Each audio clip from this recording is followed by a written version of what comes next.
विधान परिषदेची निवडणूक अखेर बिनविरोध। भाजपच्या प्रसाद लाड आणि मनोज कोटक यांचे अर्ज मागे। घोडेबाजार टळला। नारायण राणेंचं राजकीय पुनर्वसन। ठाण्यात विधान परिषद निवडणुकीसाठी शांततेत मतदान।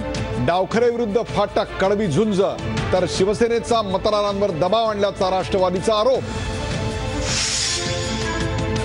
खडसे दाऊद कथित कॉल प्रकरणातील हॅकर मनीष भंगाळेनं घेतली जळगाव पोलीस अधीक्षकांची भेट।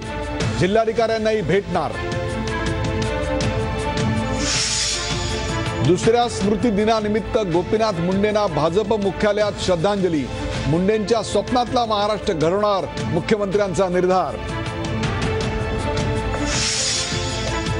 मथुरेत जमावाच्या धुमश्चक्रीत पोलीस अधीक्षकासह 21 जणांचा बळी, तर शूटिंगमध्ये व्यस्त असलेला खासदार हेमा मालिनींना घटनेची माहितीच नाही।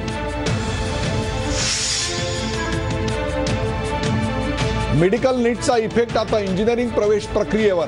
खासगी महाविद्यालयांचे प्रवेशही मेरिटवरच होणार। गुणवंतांना डावलता येणार नाही।